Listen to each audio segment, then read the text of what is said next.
Hello guys, आप लोगों का स्वागत है आपके अपने यूट्यूब चैनल टॉपर सेंट पर। आज हम लोग कुछ बहुत ही इंपॉर्टेंट क्वेश्चन जीएस के लेकर आए हैं जो हर एग्जाम में कई बार रिपीट हुए हैं। तो अगर आप किसी भी कंपटीशन की तैयारी कर रहे हो या आप कुछ जनरल नॉलेज की अवेयरनेस चाहिए तो आप लोग को ये वीडियो पूरी देखनी चाहिए।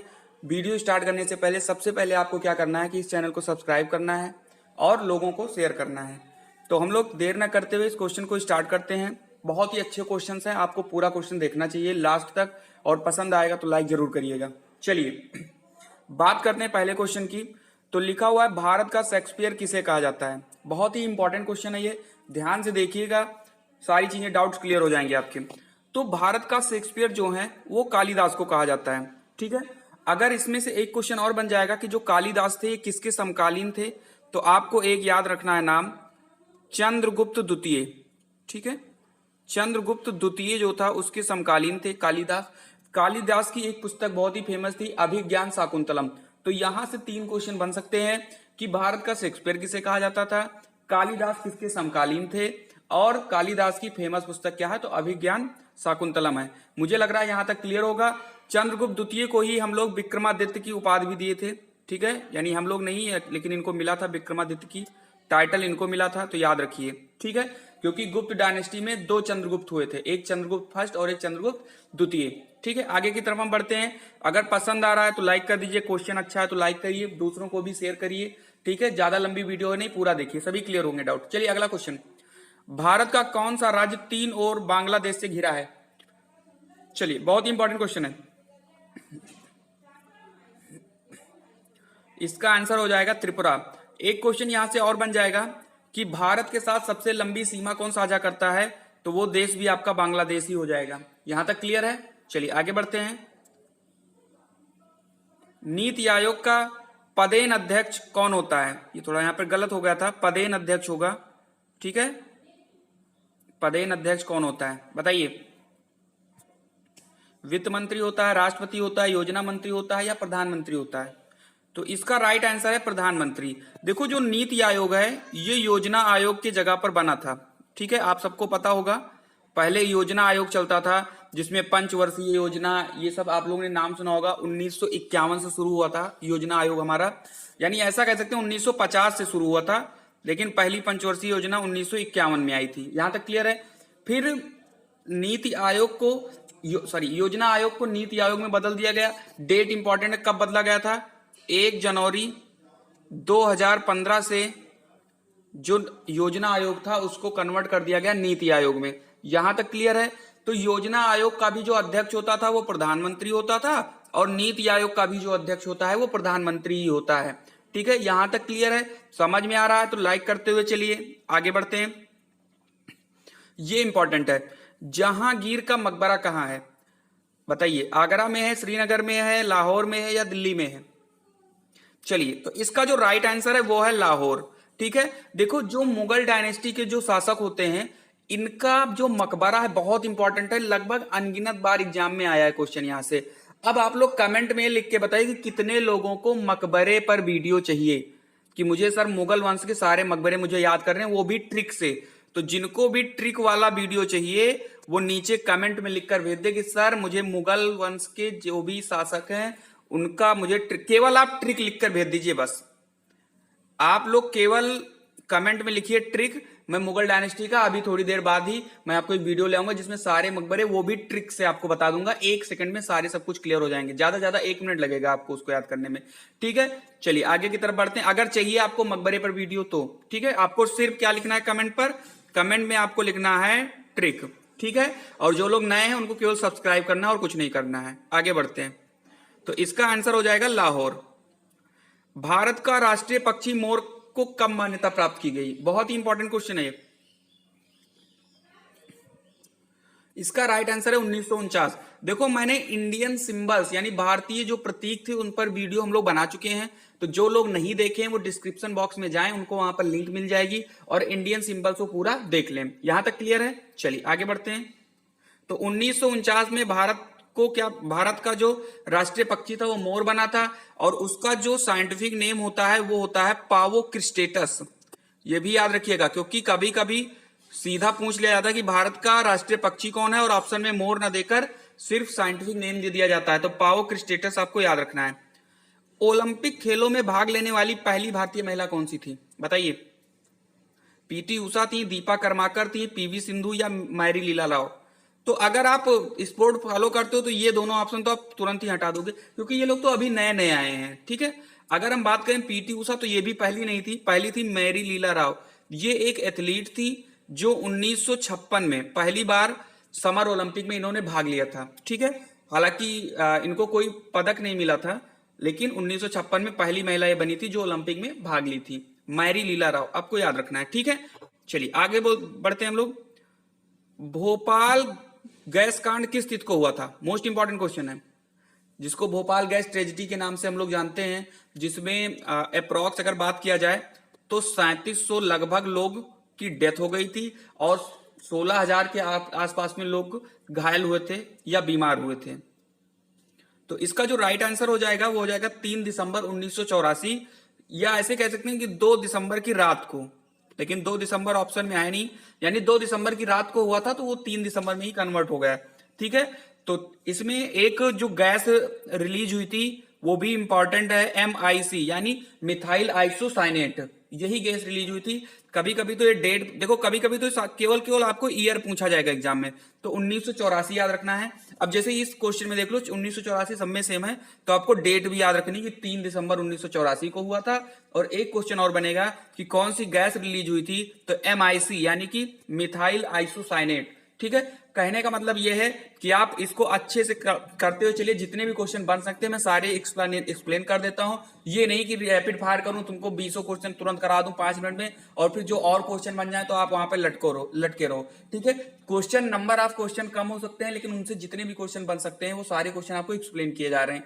अगर एक्सप्लेनेशन समझ में आ रही है या लग रहा है कि काफी अच्छी पढ़ाई हो रही है मुझे इस प्लेटफॉर्म से, तो आपको चैनल सब्सक्राइब करना है और लोगों को भी शेयर करना है, क्योंकि आपका ये नया चैनल है तो लोगों तक जब जाएगा तो उन्हें लगेगा कि हाँ कुछ अच्छी पढ़ाई इस प्लेटफॉर्म पे हो रही है, तो लोग यहाँ पर जुड़ेंगे। जब लोग जुड़ेंगे, लाइक ज्यादा आएगी, सब्सक्राइबर ज्यादा होंगे, तो आपको मैं अच्छे से अच्छे कंटेंट लेकर आऊंगा, ठीक है। आगे बढ़ते हैं, बहुत ही इंपॉर्टेंट क्वेश्चन है।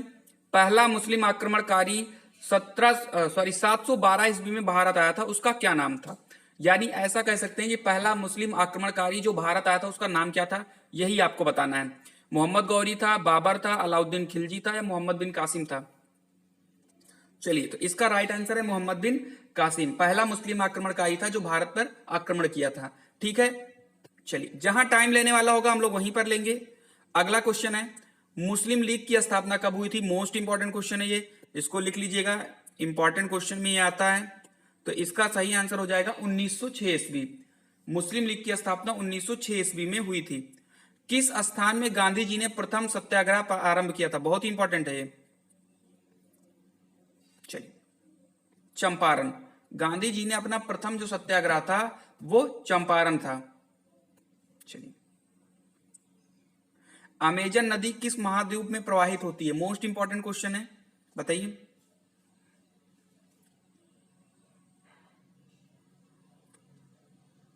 एक सेकेंड, इसमें थोड़ा सा ऑप्शन शायद गलत है, ठीक है। ये सारे ऑप्शन आप काट दीजिए, ये सारे ऑप्शन इसमें गलत हैं।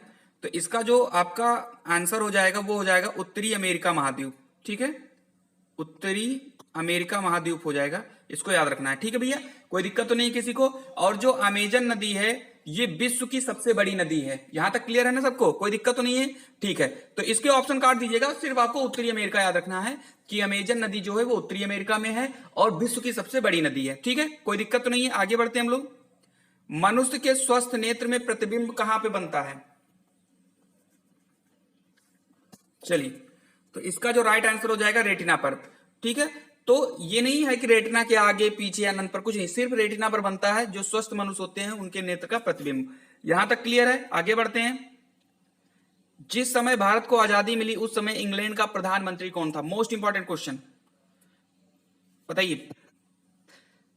अभी हम लोगों ने 1-2 दिन पहले की जो क्लास की थी उसमें मैंने एक क्वेश्चन दिया था कि 1857 की जब क्रांति हुई थी तो उस समय ब्रिटेन का प्रधानमंत्री कौन था। तो हम लोगों ने आंसर दिया था पामरस्टन, ये थे उस समय के ब्रिटेन के प्रधानमंत्री जब प्रथम स्वतंत्रता संग्राम 1857 में हुआ था।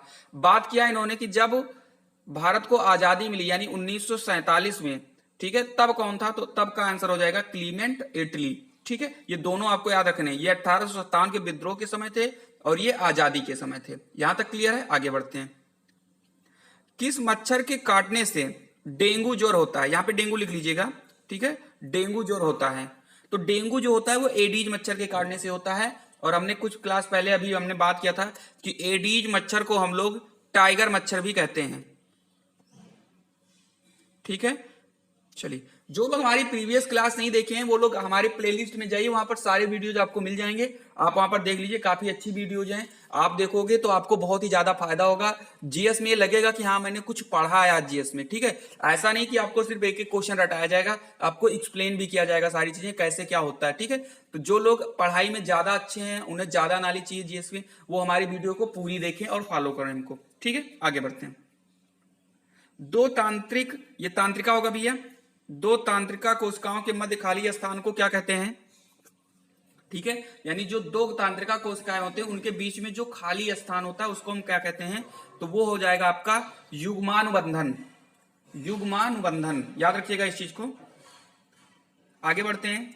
निम्नलिखित में से किस सुल्तान ने तुर्काने चेहलगानी का दमन किया? ये बहुत ही इंपॉर्टेंट है। इसकी मैं थोड़ी सी कहानी बताऊंगा आपको क्या है। देखो, थोड़ा सा एक्सप्लेन मैं कर दे रहा हूं। ठीक है, अगर आपको ये लग रहा होगा कि एक्सप्लेन से सर मुझे बोरियत होती है तो आप नीचे लिख दीजिए कि सर मैं बोर हो जाता हूं, तो मैं एक्सप्लेन नहीं करूंगा, सीधा आपको टिक लगा के आगे बढ़ता चला जाऊंगा। ठीक है, लेकिन उससे कोई विशेष फायदा नहीं होगा आपको। देखो, तुर्कने चेहलगानी जो था ये इल्तुतमिश ने किया था। देखो, जब इल्तुतमिश शासक बना तो कुछ जो सरदार लोग थे उन लोगों ने क्या किया कि इनका विरोध करना शुरू किया। ठीक है, हालांकि समझाने पर सरदार जो थे वो चुप हो गए, फिर आगे कुछ नहीं बोला। लेकिन इल्तुतमिश के अंदर एक डर समा गया।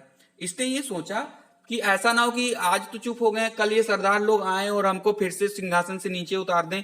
तो उन्होंने क्या किया कि 40 सरदारों का एक गुट बनाया। ठीक है, और जो उन्होंने 40 लोगों का जो एक गुट बनाया कि भाई अगर 40 सरदार हमारे में रहेंगे तो सरदार लोग जो हैं वो हमारे तरफ नहीं आएंगे, क्योंकि भाई 40 सरदार हमारे पास हैं तो ये कहेंगे भाई सरदार भी उनके तरफ हैं तो हम भी उन्हीं की तरफ चले जाते हैं। तो ये जो इन्होंने 40 लोगों का जो गुट बनाया था, इसी गुट को ही कहा गया इन्होंने चहलगानी। कहीं कहीं तो इसको चालीसा दल भी बोलते हैं, याद रखिएगा।